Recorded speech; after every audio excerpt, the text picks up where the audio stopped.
अध्याय 12 ventilation. Ventilation. Regulation 153। Ventilation का स्तर, स्टैंडर्ड ऑफ वेंटिलेशन। 1. प्रत्येक खान के मालिक, एजेंट व मैनेजर का ये कर्तव्य होगा कि वह ऐसे आवश्यक कदम उठाए कि खान के सब भूमिगत भागों में, जिन्हें सील नहीं किया गया है, लगातार यथेष्ट वेंटिलेशन, एडिक्वेट वेंटिलेशन, पर्याप्त वायु संचार होता रहे जो धुएं व भाप, स्टीम को हटा दे, ज्वलनशील, इन्फ्लेमेबल या हानिकारक, नॉक्शियस गैसों को इतना विलय, डाइल्यूट कर दे कि उनसे हानि न हो, पर्याप्त ऑक्सीजन वाली हवा मिलती रहे तथा तापमान या नमी, ह्यूमिडिटी इतनी न बढ़े कि लोगों के स्वास्थ्य को हानि हो। 2. सब रेगुलेशन 1 में बताए यथेष्ट वेंटिलेशन की उद्देश्य पूर्ति के लिए मालिक, एजेंट या मैनेजर यह सुनिश्चित करेगा कि प्रत्येक वेंटिलेशन डिस्ट्रिक्ट में सबसे बड़ी शिफ्ट के प्रति व्यक्ति पर 6 क्यूबिक मीटर प्रति मिनट के हिसाब से या प्रति टन दैनिक उत्पादन पर 2.5 क्यूबिक मीटर प्रति मिनट के हिसाब से दोनों में से जो अधिक हो, उतनी उस डिस्ट्रिक्ट के आखिरी ventilation connection, last ventilation connection में, अर्थात डिस्ट्रिक्ट की अंतिम गैलरी में जहां से हवा गुजरती है, बहे।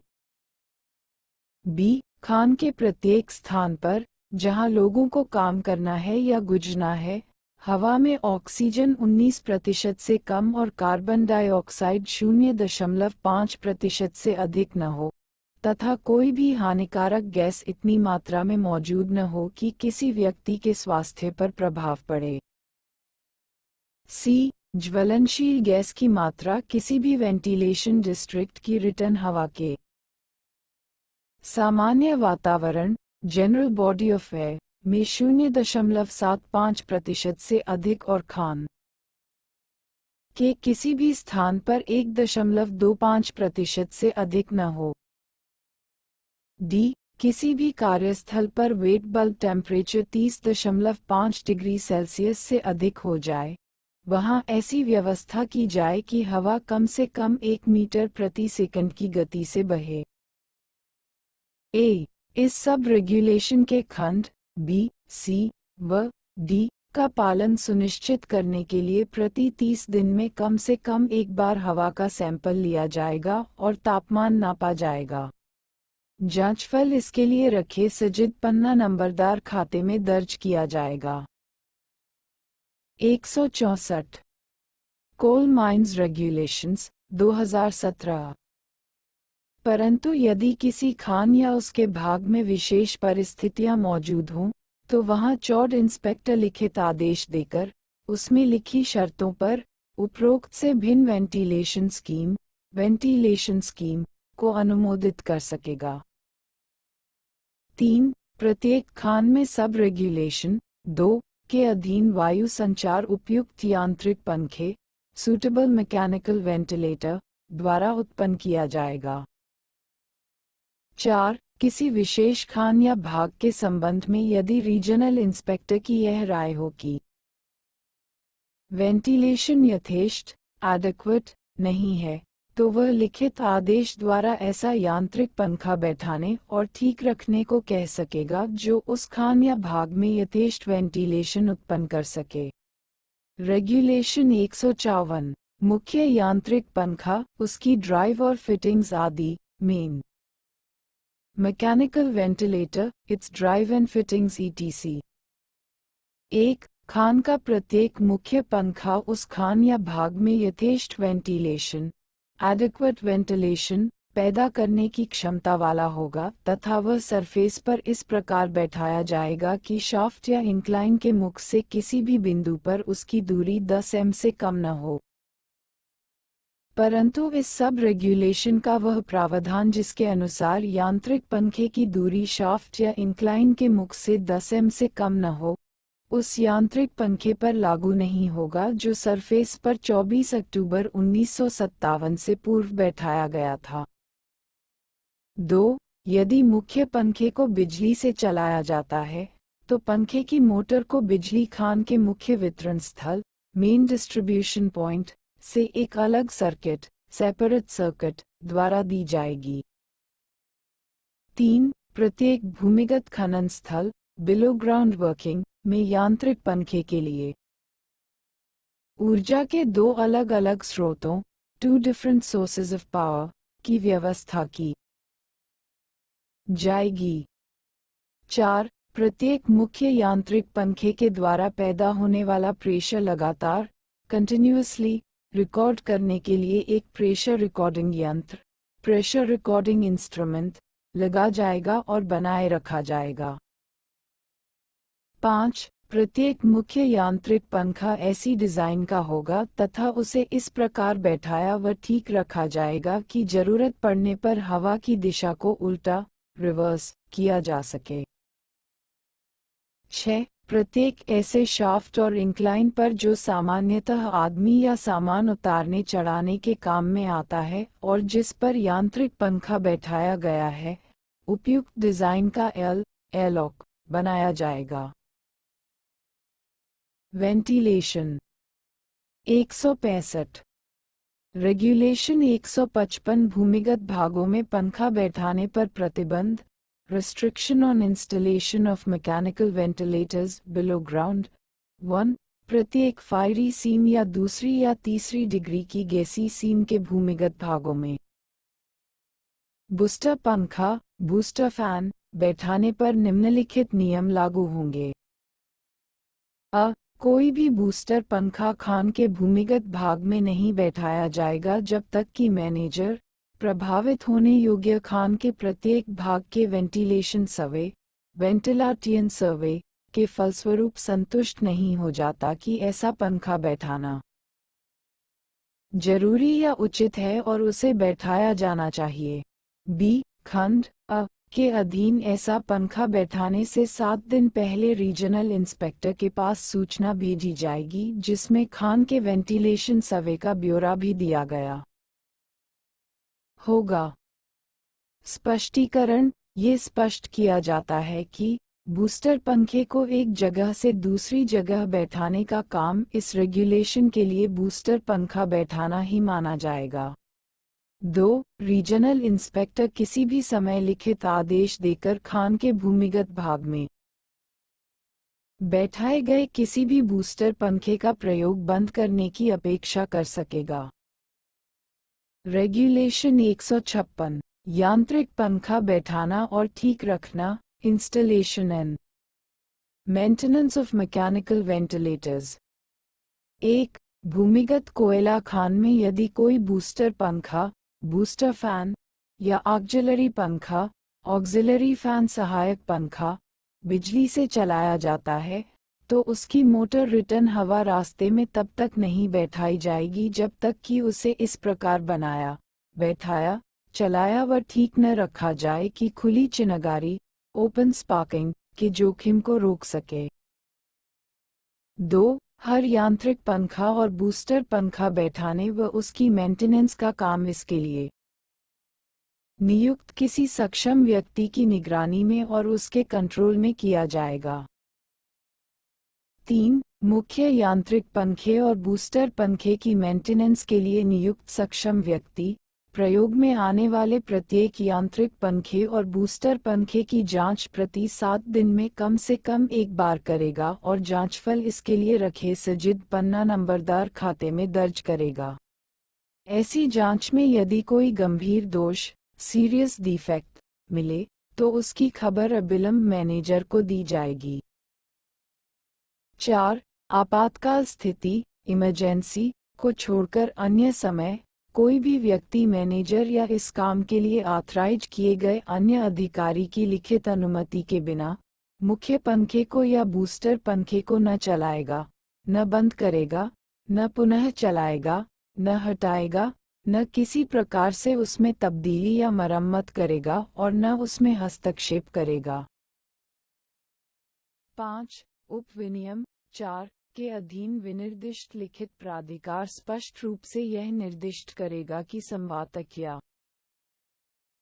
बूस्टर पंखा किस स्थिति में चालू बंद या पुनः चालू किया जाएगा, कितनी अवधि के लिए बंद किया जा सकेगा और ऐसे पंखों के हटाने, मरम्मत, बदलाव या हस्तक्षेप के लिए कार्यविधि क्या होगी।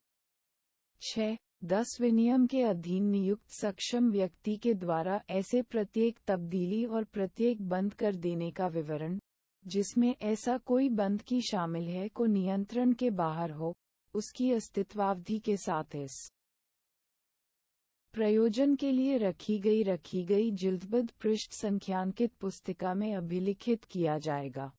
परंतु जब भी कोई यांत्रिक संवताक या बूस्टर पंखा जिस किसी भी कारणवश बंद होता हो, तो सक्षम व्यक्ति तुरंत बंद होने के समय की पूर्वोक्त पुस्तिका में अभिलिखित करेगा और उसे प्रबंधक या उसके बदले में प्राधिकृत व्यक्ति को उसके मूल्यांकन के लिए भेजेगा और यथास्थिति, प्रबंधक या प्राधिकृत व्यक्ति ऐसे बंद होने के संबंध में जिल्दबद्ध पृष्ठ संख्यांकित पुस्तिका में की गई प्रविष्टि पर तारीख के साथ हस्ताक्षर करेगा।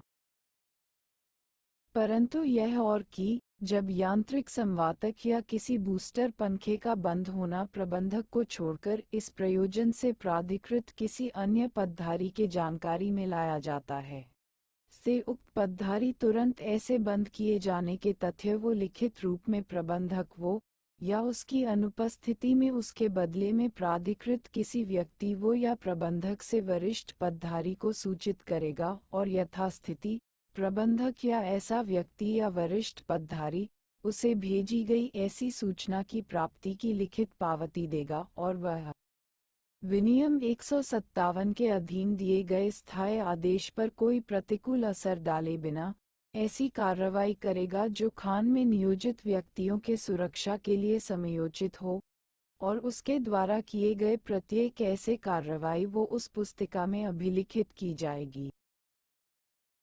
7. प्रबंधक या उपविनियम 6 में निर्दिष्ट प्राधिकृत व्यक्ति या वरिष्ठ पदधारी यांत्रिक संवातक या किसी बूस्टर पंखे के बंद होने की सूचना पाने या उसकी जानकारी में आने पर खान की विद्युत आपूर्ति को वियोजित करने और ऐसे वियोजन के विस्तार के बारे में निर्णय लेगा और ऐसे विरोजन के विवरण इस प्रयोजन से रखी गई जिल्दबद्ध पृष्ठ संख्यांकित पुस्तिका में प्रविष्ट किए जाएंगे।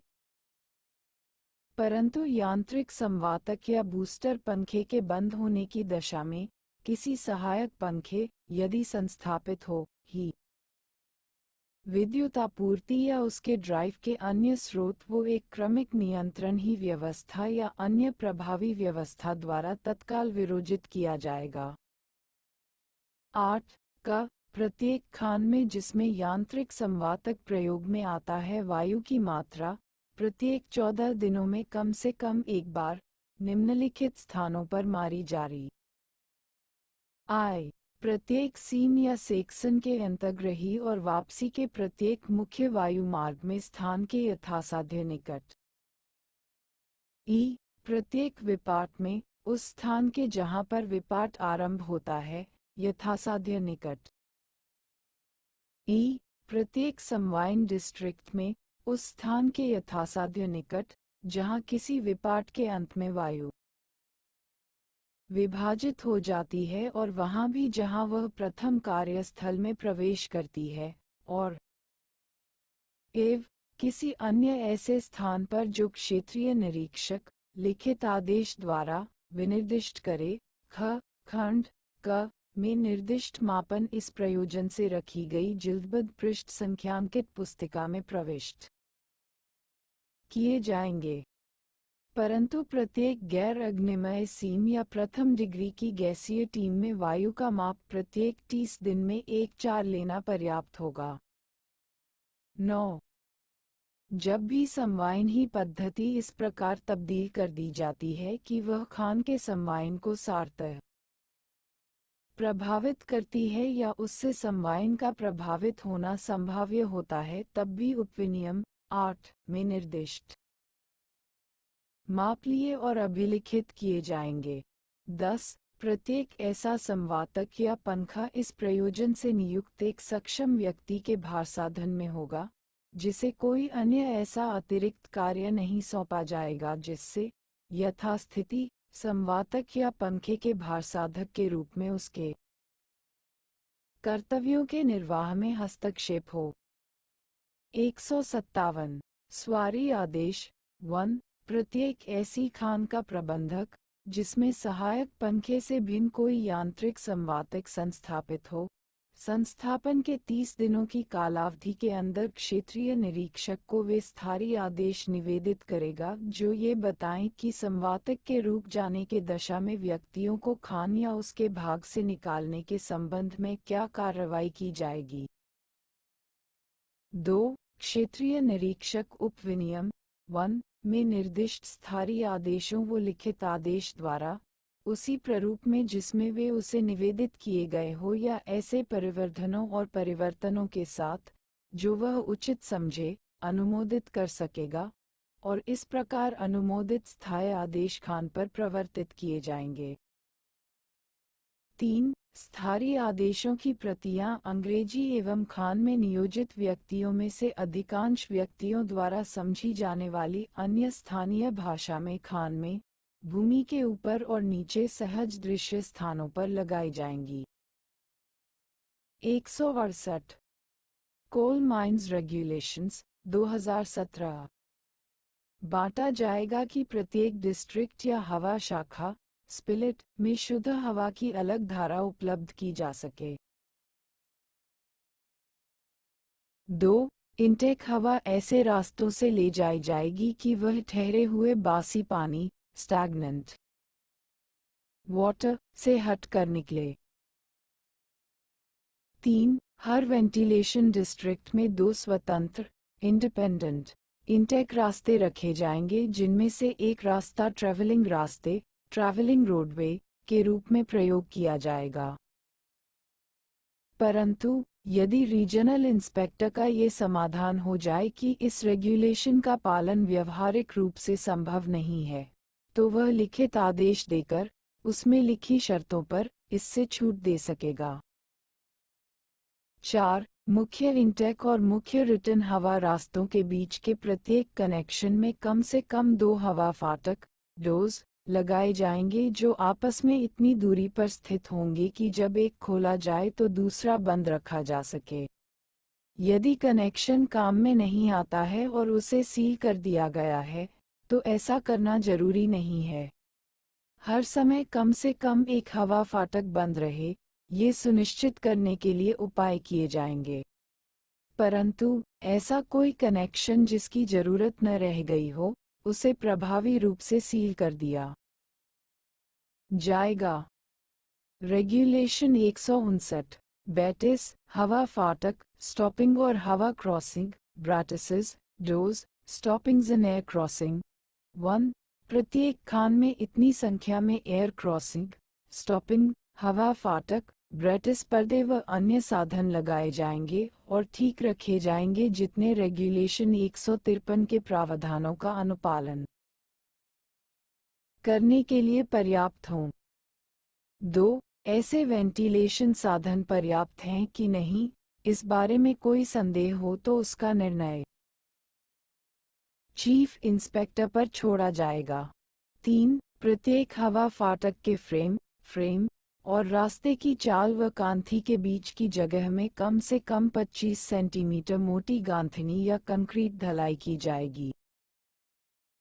4 ऐसा प्रत्येक हवा फाटक स्वतः बंद होने वाला सेल्फ क्लोजिंग होगा। जब कभी उसे खोला जाए तो उसे जल्दी से जल्दी बंद कर दिया जाएगा और उसे खुली अवस्था में लाग देकर प्रॉप्ट यो रोककर नहीं रखा जाएगा। 5 यदि फाटक को आदमी या सामान आने जाने के लिए बार बार खुला रखना पड़ता है, तो प्रत्येक चालू शिफ्ट में हवा फाटक पर एक आदमी दूर अटेंडेंट रखा जाएगा। वेंटिलेशन 169 6 यदि हवा फाटक काम में नहीं आता है, तो उसे कब्जे हिंजेस से हटा लिया जाएगा और उसे ऐसी स्थिति में रखा जाएगा कि उससे हवा के प्रवाह में कोई रुकावट न पड़े। 7 मुख्य इंटेक और मुख्य रिटर्न रास्तों के बीच की प्रत्येक स्टॉपिंग ईंट या पत्थर से या रीइंफोर्समेंट रहित कंक्रीट विदाउट रीइंफोर्समेंट से बनाई जाएगी जिसकी मोटाई 25 सेंटीमीटर से कम न हो। यदि उचित रूप से रीइंफोर्स्ड कंक्रीट की बनी हो तो उसकी मोटाई 15 सेंटीमीटर से कम नहीं होगी, अथवा यदि रीजनल इंस्पेक्टर आदेश दे तो उससे भी बताए अनुसार अधिक मोटी रखी जाएगी। हवा का लीकेज रोकने के लिए स्टॉपिंग पर पर्याप्त मोटा चूने या सीमेंट का पलस्तर करा दिया जाएगा।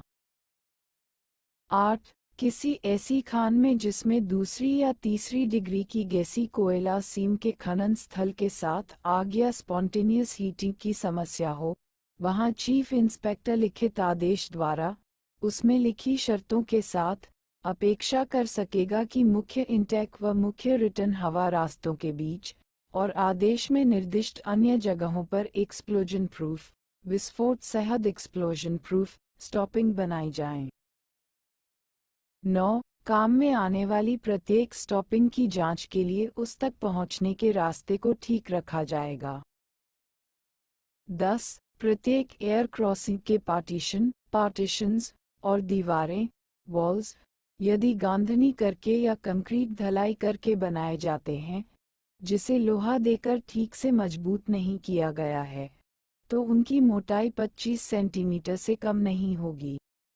यदि वे अच्छी तरह रीइंफोर्स करके ढलाई किए जाते हैं, तो मोटाई 15 सेंटीमीटर से कम नहीं होगी। 11. प्रत्येक एयर क्रॉसिंग, वेंटिलेशन स्टॉपिंग, हवा फाटक व ब्रेटिस को दक्षतापूर्वक चालू हालत में और ठीक मरम्मत की हुई अवस्था में रखा जाएगा। 12. हर 14 दिन में कम से कम एक बार एक सक्षम व्यक्ति काम में आने वाले प्रत्येक हवा रास्ते, एयर क्रॉसिंग, वेंटिलेशन स्टॉपिंग व हवा फाटक की जांच करेगा और इसके लिए रखे सजिद पन्ना नंबरदार खाते में उस जांच की रिपोर्ट लिखेगा तथा उस पर तारीख सहित प्रति हस्ताक्षर करेगा। रेगुलेशन 160 हवा की गति, वेलोसिटी ऑफ एयर करंट, नीचे की तालिका में कॉलम 1 में लिखो विभिन्न सीमों के लिए, कॉलम 2 में दर्शित जगहों पर हवा की गति कॉलम 3 में लिखे से कम नहीं होगी। 170 कोल माइंस रेगुलेशन 1 सीम की गैस डिग्री, पहली, दूसरी या तीसरी डिग्री स्थान, जहां हवा की गति मापनी है आयतन से ठीक बाहर के वेंटिलेशन कनेक्शन में हवा की गति मीटर प्रति मिनट में 30।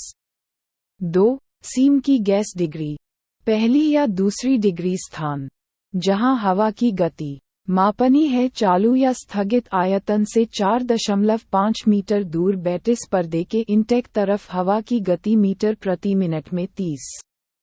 3 सीम की गैस डिग्री, पहली या दूसरी डिग्री स्थान, जहां हवा की गति मापनी है हवा पाइप के हवा छोड़ने वाले मुंह से 7.5 मीटर बाहर हवा की गति मीटर प्रति मिनट में 15। 4 सीम की गैस डिग्री, पहली या दूसरी डिग्री स्थान, जहां हवा की गति मापनी है लांगवाल फेस में अधिकतम फैलाव मैक्स स्पैन की जगह पर हवा की गति मीटर प्रति मिनट में 60। 5 सीम की गैस डिग्री, तीसरी डिग्री स्थान, जहां हवा की गति मापनी है चालू या स्थगित आयतन से 4.5 मीटर दूर बैटिस पर्दे के इंटेक तरफ हवा की गति मीटर प्रति मिनट में 45। 6 सीम की गैस डिग्री, तीसरी डिग्री स्थान, जहां हवा की गति मापनी है हवा पाइप के हवा छोड़ने वाले मुंह से 7.5 मीटर बाहर हवा की गति मीटर प्रति मिनट में 25। 7 सीम की गैस डिग्री, तीसरी डिग्री स्थान, जहां हवा की गति मापनी है लांगवाल आयतन में अधिकतम फैलाव मैक्स स्पैन की जगह पर हवा की गति मीटर प्रति मिनट में 75। परंतु यदि चीफ इंस्पेक्टर या रीजनल इंस्पेक्टर की राय में इन नियमों की पूर्ति करना जरूरी नहीं है या व्यवहारिक रूप से संभव नहीं है, तो वह लिखित आदेश देकर कुछ शर्तों पर किसी खान को अंशतः, पार्शली या पुनर्तः इन नियमों से छूट दे सकेगा। रेगुलेशन 161 ऑक्सिलरी पंखे या सहायक पंखे, ऑक्सिलरी फैंस 1 प्रत्येक ऑक्सिलरी पंखा इस तरह और ऐसी जगह बैठाया और चलाया जाएगा कि हर समय उस पंखे तक पर्याप्त मात्रा में हवा पहुंचती रहे ताकि उसमें हवा का रीसर्क्यूलेशन पुनः संचार न हो। पंखे से गुजरने वाली हवा में अधिक मात्रा में ज्वलनशील या हानिकारक गैसों और डस्ट का जोखिम न हो। पंखा चाहे बिजली से चलाया जाए या किसी दूसरी तरह से, उसे अच्छी तरह अर्थ करके रखा जाएगा ताकि घर्षण विद्युत इलेक्ट्रोस्टैट चार्ज इकट्ठी न हो। वेंटिलेशन 171 आयतन अथवा अंधे सूंद ब्लाइंड हेडिंग्स तक हवा लाने और बाहर निकालने के लिए पंखे के साथ हवा ट्यूब लगाई जाएगी। ऐसी ट्यूब इस तरह ठीक रखी जाएगी कि उससे हवा का लीकेज कम से कम हो और आयतन या अंधे सूंद के 3 एम तक पर्याप्त हवा पहुंचती रहे। 2. किसी पदाधिकारी या उसके द्वारा ऑथराइज किए गए व्यक्ति को छोड़कर कोई भी अन्य व्यक्ति ऑक्सिलरी पंखे को चलाएगा, रुकेगा, हटाएगा या शिफ्ट नहीं करेगा और न ही उसमें कोई परिवर्तन या हस्तक्षेप करेगा। 3. जब तक पंखा अच्छी तरह काम न कर रहा हो, कोई भी व्यक्ति ऐसी जगह घुसेगा या रहेगा नहीं जिसका वेंटिलेशन ऑक्सिलरी पंखे पर निर्भर है। जब कभी ऐसी जगह पंखा बंद होने के कारण या किसी अन्य कारण से हवा संचार रुक जाता है, तो हवा संचार को पुनः चालू करने के काम के लिए जरूरी व्यक्तियों के सिवाय कोई भी अन्य व्यक्ति उस जगह में घुसेगा नहीं या रहेगा नहीं, जब तक कि एक सक्षम व्यक्ति ने उस जगह की जांच करके उसे सुरक्षित घोषित न कर दिया हो। 4. किसी भी भूमिगत भाग में एक ही वेंटिलेशन डिस्ट्रिक्ट या स्पिलिट में 2 या अधिक ऑक्सिलरी पंखे बैठाने की शर्तें चीफ इंस्पेक्टर के सामान्य आदेश द्वारा निर्धारित की जाएंगी। रेगुलेशन 162 वेंटिलेशन साधनों में आग से बचाव के लिए सावधानियां precautions against fire in ventilation appliances. 1. Surface पर प्रत्येक यांत्रिक पंखा एक फायर प्रूफ ढांचे फायरप्रूफ हाउसिंग में बैठाया जाएगा। 2. ऑक्सिलरी पंखे को छोड़कर भूमिगत भागों में लगाए गए अन्य प्रत्येक पंखे से हर दिशा में 5 मीटर की दूरी तक चाल, कांथी व तल्ली के कोयले या अन्य कार्बनिक पदार्थ को गांधनी करके या अन्य अग्निरोधी सीलेंट फायर रेजिस्टेंट सीलेंट से सुरक्षित किया जाएगा। 3. वेंटिलेशन के लिए शाफ्ट को सील करने या ढकने वाले ढांचे का कवर, फैन ड्रिफ्ट ट्यूब या केसिंग, डक्ट और केसिंग एवं ड्रिफ्ट ट्यूब या केसिंग में बैठाए गए यांत्रिक पंखे का प्रत्येक भाग तथा खान में प्रत्येक एयर क्रॉसिंग व हवा फाटक फायर प्रूफ पदार्थ का बनाया जाएगा। परंतु ये रेगुलेशन शाफ्ट कवर के उस छोटे धकत लेड पर लागू नहीं होगा जो रोप कैपल द्वारा ऊपर नीचे किया जाता है। रेगुलेशन 163 वेंटिलेशन नक्शे अप टू डेट करना ventilation plans to be brought up to date. खान का मैनेजर यह सुनिश्चित करेगा कि जैसे ही खान के भूमिगत भाग के वेंटिलेशन में कोई परिवर्तन किया जाता है, जैसे कि एयर क्रॉसिंग या ventilation stopping. 172 coal mines regulations 2017 बनाना या तोड़ना, वेंटिलेटर या पंखा बैठाना, हटाना या शिफ्ट करना ऑक्सिलरी पंखे को छोड़कर, तो उसकी जानकारी सर्वेयर को दी जाए जो रेगुलेशन 65 के अनुसार रखे गए नक्शे पर तत्काल फौरत आवश्यक परिवर्तन कर देगा। रेगुलेशन 164 हवा संचार में रुकावट, बाधा और परिवर्तन obstructions, interruptions and alterations। 1. भूमिगत भाग के किसी भी लेवल, सूंद, क्रॉस कट या अन्य स्थान में कोई सामान या माल इस प्रकार इकट्ठा नहीं होने दिया जाएगा जिससे वायु संचार में बाधा पड़े। 2. उस प्रत्येक भूमिगत रास्ते और कार्यस्थल को, जिसका वेंटिलेशन पर्याप्त नहीं है, फेंसिंग या बैरिकेड लगाकर रखा जाएगा ताकि व्यक्तियों को उसमें जाने से प्रभावी रूप से रोका जा सके। 3. यदि किसी भी व्यक्ति को पता चले कि खान या उसके किसी भाग के वेंटिलेशन में कोई रुकावट या बाधा या कमी हुई है, तो यदि ऐसी रुकावट, बाधा या कमी दूर करना उसके अधिकार में है, तो वह तुरंत उसे हटाने के लिए उपाय करेगा, अथवा b. उस जगह सभी काम बंद कर देगा और रुकावट, बाधा या कमी की खबर ऊपर के पदाधिकारी को देगा। अपने 4. जब कभी भूमिगत भागों में बैठाए गए किसी यांत्रिक पंखे, जिसमें आक्वलरी पंखा भी शामिल है, कि रुक जाने से वायु संचार में बाधा पड़ती है, तो उस खान या भाग के चार्ज वाला पदाधिकारी तुरंत वे सावधानियां बरतेगा जो रेगुलेशन 153 का पालन न होने पर पैदा होने वाले खतरों से बचाव के लिए जरूरी हैं। जरूरत पड़ने पर लोगों को बाहर हटाया भी जाएगा। ऐसा पदाधिकारी खान या भाग का वेंटिलेशन फिर से ठीक करने की व्यवस्था भी करेगा। 5. कोई भी व्यक्ति मैनेजर के लिखित आदेश के बिना खान या उसके किसी भाग की वेंटिलेशन प्रणाली में परिवर्तन नहीं करेगा। संकटकालीन स्थिति इमरजेंसी में खान का पदाधिकारी ऐसे परिवर्तन कर सकेगा जिन्हें वह लोगों की सुरक्षा के लिए जरूरी समझता है, परंतु वह इसके बाद जल्दी से जल्दी अपने से ऊपर के पदाधिकारी और मैनेजर को इसकी लिखित खबर देगा। रेगुलेशन 165 डिवॉटरिंग करते समय और खान पुनः खोलते समय गैस से सावधानियां, precautions against gas during the watering and reopening. 1. किसी भी बंद खान या चानक से पानी मारने डिवॉटरिंग का काम सक्षम व्यक्ति की लगातार निजी निगरानी के बिना नहीं किया जाएगा। डिवॉटरिंग के समय अनुमोदित सेफ्टी लैंप या टॉर्च ही काम में लाए जाएंगे। जहां आदमी काम करते हैं उस हर जगह कम से कम एक अनुमोदित फ्लेम सेफ्टी लैंप जलता हुआ रखा जाएगा।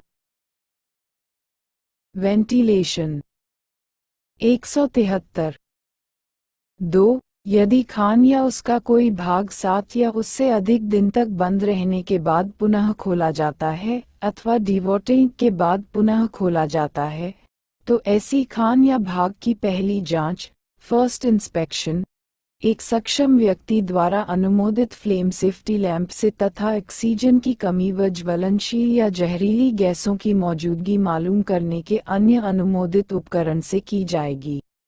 ऐसी जांच के समय अनुमोदित इलेक्ट्रिक टॉर्च या लैंप के सिवाय कोई भी अन्य लैंप या बत्ती काम में नहीं ली जाएगी।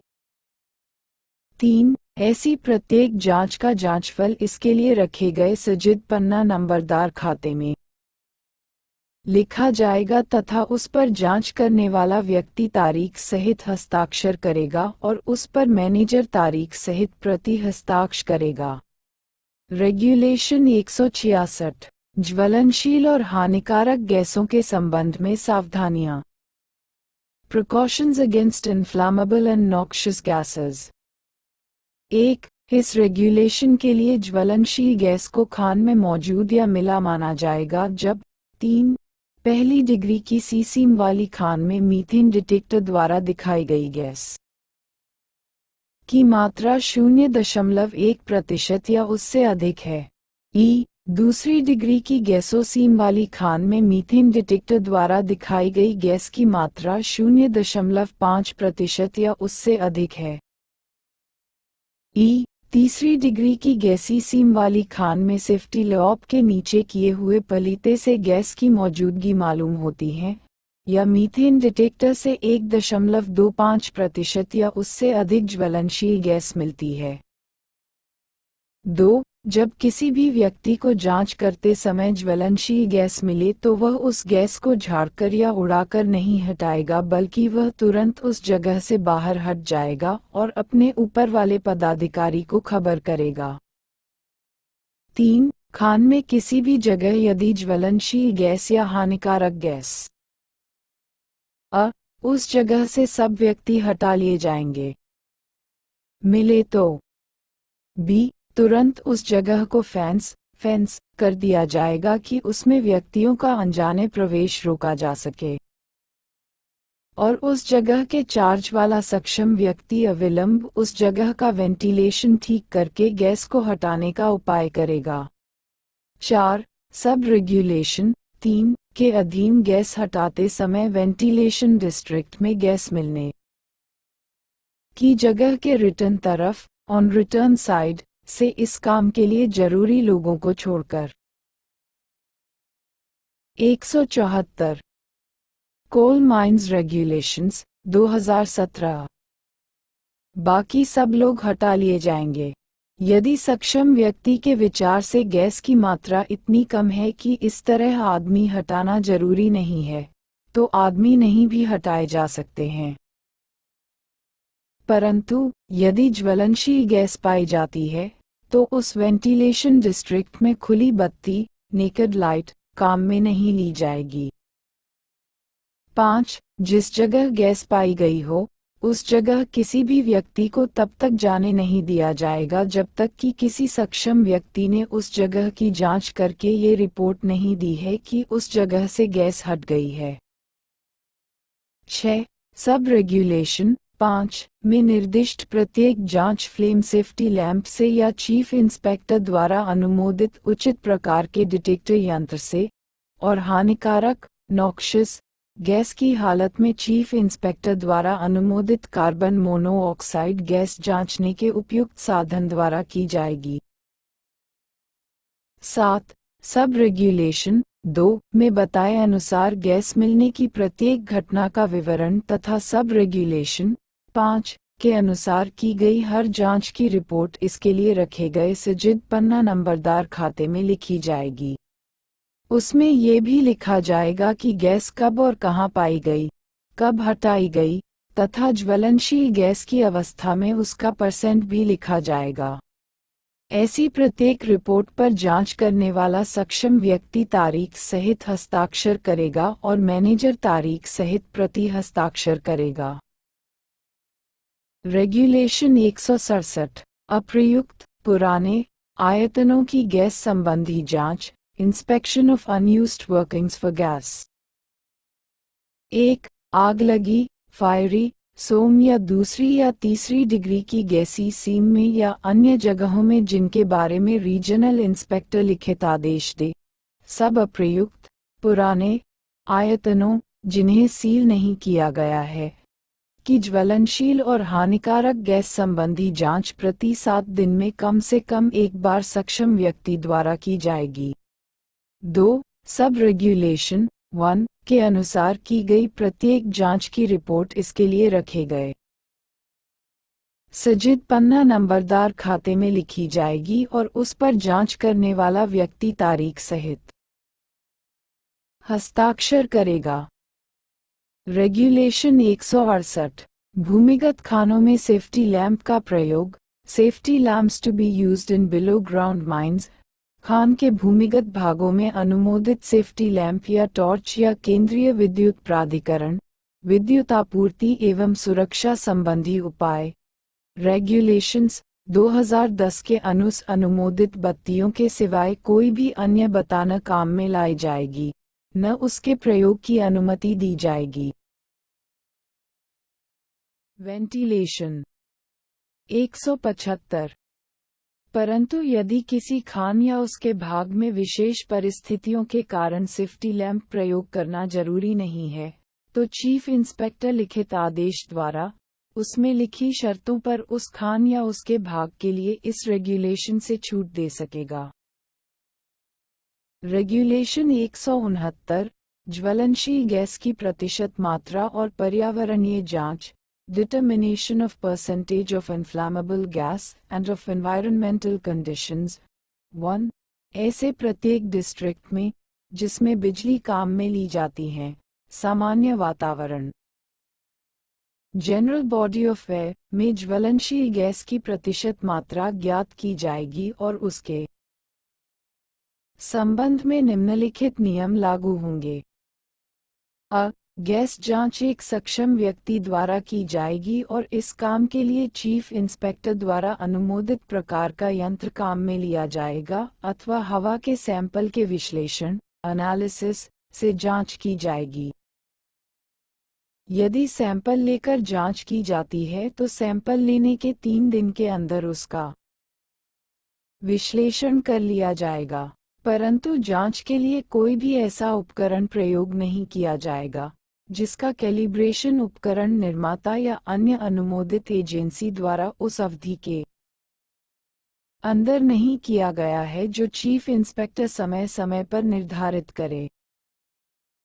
बी. जांच डिस्ट्रिक्ट के पहले वर्किंग फेस के इंटेक तरफ व अंतिम वर्किंग फेस के रिटर्न तरफ मैनेजर द्वारा निर्धारित स्थानों पर की जाएगी, परंतु यदि रीजनल इंस्पेक्टर की यह राय हो कि इस प्रकार निर्धारित की गई कोई जगह ठीक नहीं है, तो वह लिखित आदेश दे सकेगा कि मैनेजर उसके बदले में कोई अन्य स्थान निर्धारित करे।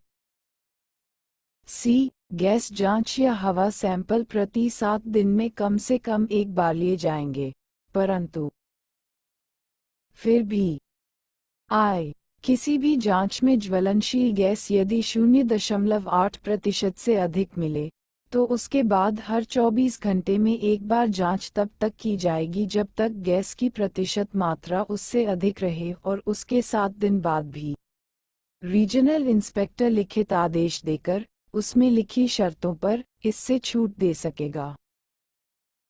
ई.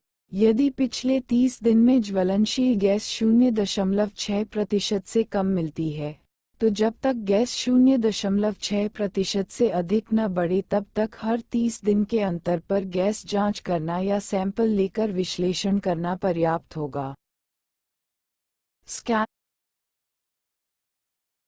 176 कोल माइंस रेगुलेशंस 2017। परंतु जब खान की वेंटिलेशन प्रणाली में ऐसा परिवर्तन किया जाता है जिससे खान के वेंटिलेशन में विशेष अंतर पड़ता है या पड़ सकता है, तो उस परिवर्तन के 24 घंटे के अंदर ऐसी जांच की जाएगी। 2. यदि रीजनल इंस्पेक्टर लिखित आदेश दे तो किसी भी भूमिगत खान में 30 दिन में कम से कम एक बार नमी, ह्यूमिडिटी और अन्य पर्यावरण संबंधी एनवायरनमेंटल माप आदेश में बताए स्थानों पर ली जाएगी। रेगुलेशन 170 मॉनिटरिंग युक्तियां मॉनिटरिंग डिवाइसेस 1. यदि चीफ इंस्पेक्टर लोगों की सुरक्षा के लिए जरूरी समझे तो किसी भी खान या खान समूह के लिए लिखित आदेश दे सकेगा कि उसमें पर्यावरण की दशाओं एनवायरनमेंटल कंडीशंस के संबंध में लगातार सूचना रिकॉर्ड करने के लिए निर्धारित समय अवधि के अंदर पर्यावरण मॉनिटरिंग युक्तियां एनवायरनमेंटल मॉनिटरिंग डिवाइसेस लगाए जाएं। 2. यदि चीफ इंस्पेक्टर लोगों की सुरक्षा के लिए जरूरी समझे तो खान की हवा के सैंपल माइन एयर सैंपल्स का विश्लेषण अनुमोदित गैस क्रोमेटोग्राफ द्वारा करने का सामान्य या विशेष लिखित आदेश दे सकेगा। रेगुलेशन 171 गैसी खानों में सामान्य सावधानियां जनरल प्रिकॉशंस इन गैसी माइंस 1. प्रत्येक गैसी माइन में सब रेगुलेशन 2 से 7 में बताई सावधानियां बरती जाएंगी। 2. कोई वर्किंग या सूंघ गैलरी निकटतम वेंटिलेशन कनेक्शन से अधिक दूरी तक नहीं बढ़ाई जाएगी जब तक कि अग्निरोधी पाइप ट्यूब ब्रेटिस या साधन हवा आयतन के 3 मीटर के अंदर तक कॉसिंग करके नहीं पहुंचाई जाती है। से 3. कोई भी मूल सूंध नैरो मेन या अग्रिम सूंध एडवांस गैलरी चौड़ी मुख्य सूंघ वाइडेंड गैलरी से 3 मीटर से अधिक बढ़ाकर नहीं रखी जाएगी। 4. मुख्य इंटेक और रिटर्न रास्तों के बीच की प्रत्येक स्टॉपिंग विशेष मजबूत प्रकार की सब्सटैंशियली बिल्ट बनाई जाएगी तथा प्रत्येक एयर क्रॉसिंग इस प्रकार बनाई व ठीक रखी जाएगी कि विस्फोट एक्सप्लोजन के धक्के को सहन कर सके। 5. मुख्य हवा को इस प्रकार शाखाओं स्प्लिट्स में बांटा जाएगा कि किसी भी गोफ चाहे गोफ पैक किया गया हो या नहीं या पुराने आयतनों से गुजरने वाली हवा उन आयतनों के वेंटिलेशन के लिए काम में नहीं ली जाएगी जिनसे कोयला निकाला जा रहा है जब तक कि रीजनल इंस्पेक्टर से पूर्व लिखित छूट मिली हो। वेंटिलेशन 177। 6. रीजनल इंस्पेक्टर की पूर्व लिखित अनुमति के बिना जिस पर उसमें लिखी शर्तें लागू होंगी खान की वेंटिलेशन प्रणाली में कोई बड़ा परिवर्तन नहीं किया जाएगा, परंतु जहां खान या उसमें काम करने वाले व्यक्तियों की सुरक्षा को गंभीर खतरा हो वहां यदि ऐसे परिवर्तन की सूचना रीजनल इंस्पेक्टर को तत्काल भेज दी जाती है तो इस बारे में ये समझा जाएगा कि इस सब रेगुलेशन के प्रावधानों का अनुपालन कर दिया गया है। 7. आपातकालीन स्थिति इमरजेंसी को छोड़कर अन्य समय जब खान की वेंटिलेशन प्रणाली में कोई बड़ा परिवर्तन किया जाए तो भूमिगत भाग में केवल से ही व्यक्ति मौजूद रहेंगे जो परिवर्तन कार्य में लगे हों। रेगुलेशन 172 निषिद्ध वस्तुएं कॉन्ट्राबैंड्स 1. किसी खान के भूमिगत भाग में कोई भी व्यक्ति अपने कब्जे में कोई सिगरेट बीड़ी या धूम्रपान का कोई अन्य उपकरण या दियासलाई या मोबाइल फोन या किसी प्रकार का ऐसा उपकरण नहीं रखेगा जो रोशनी लौ या चिनगारी पैदा कर सकता हो, परंतु ये सब रेगुलेशन चीफ इंस्पेक्टर द्वारा अनुमोदित शॉट फायरिंग यंत्र अथवा बुझा सेफ्टी लॉप फिर जलाने का उपकरण रिलाइटिंग अपैरेटस खान के भूमिगत भागों में उपयोग करने की मनाही नहीं करता। 2. खान में जाने वाले किसी व्यक्ति के पास ऊपर लिखे तरह का कोई सामान न हो, ये सुनिश्चित करने के लिए बैंक्समैन से भिन्न सक्षम व्यक्ति नियुक्त किया जाएगा जो प्रत्येक व्यक्ति की खान में प्रवेश करने के ठीक पहले तलाशी लेगा। 3.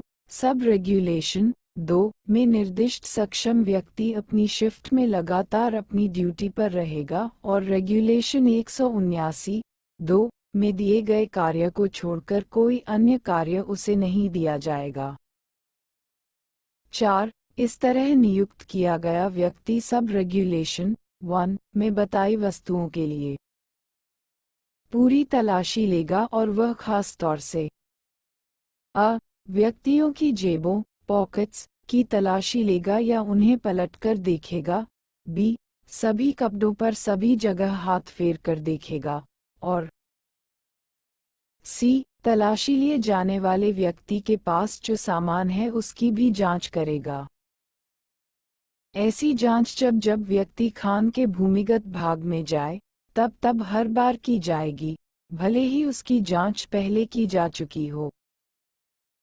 5. यदि सक्षम व्यक्ति को ये शक होता है कि जांच किए जाने वाला व्यक्ति ऊपर लिखे तरह की किसी चीज को छिपाए हुए है, तो वह उसे रोककर रखेगा, डिटेन हिम, और मैनेजर या असिस्टेंट मैनेजर को यथाशीघ्र इसकी खबर देगा। 178 कोल माइंस रेगुलेशंस 2017। 6. सब रेगुलेशन 5 के अधीन किसी भी संदेहास्पद व्यक्ति को खान में तब तक जाने नहीं दिया जाएगा जब तक कि मैनेजर या अन्य वरिष्ठ पदाधिकारी का ये समाधान न हो जाए कि उस व्यक्ति के पास ऐसी कोई चीज नहीं है। 7. यदि कोई व्यक्ति अपनी इस प्रकार तलाशी देने से इनकार करे या तलाशी में पूर्वोक्त चीजों में से कोई चीज अपने पास रखे हुए पाया जाए, तो वह इस रेगुलेशन के अधीन कानून भंग का दोषी माना जाएगा। रेगुलेशन 173 भूमिगत भाग में बुझा लैंप जलाने का स्थान, अंडरग्राउंड रिलाइटिंग स्टेशंस।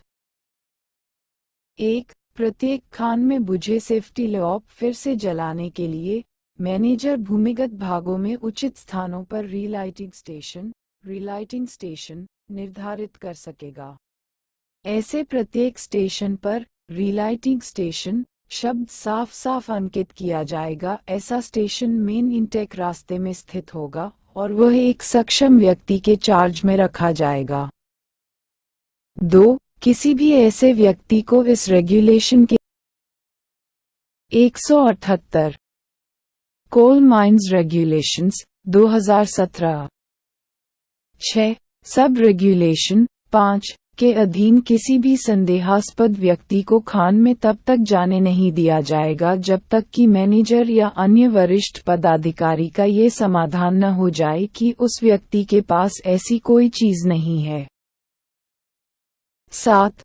यदि कोई व्यक्ति अपनी इस प्रकार तलाशी देने से इनकार करे या तलाशी में पूर्वोक्त चीजों में से कोई चीज अपने पास रखे हुए पाया जाए तो वह इस रेगुलेशन के अधीन कानून भंग का दोषी माना जाएगा। रेगुलेशन 173 भूमिगत भाग में बुझा लैंप जलाने का स्थान, अंडरग्राउंड रिलाइटिंग स्टेशंस। 1. प्रत्येक खान में बुझे सेफ्टी लैंप फिर से जलाने के लिए मैनेजर भूमिगत भागों में उचित स्थानों पर रिलाइटिंग स्टेशन निर्धारित कर सकेगा।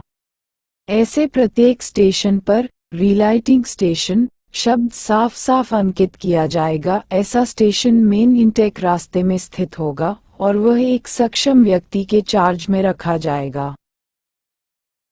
2. किसी भी ऐसे व्यक्ति को इस रेगुलेशन के लिए सक्षम व्यक्ति नियुक्त नहीं किया जाएगा जो गैस टेस्टिंग सर्टिफिकेट धारक नहीं है।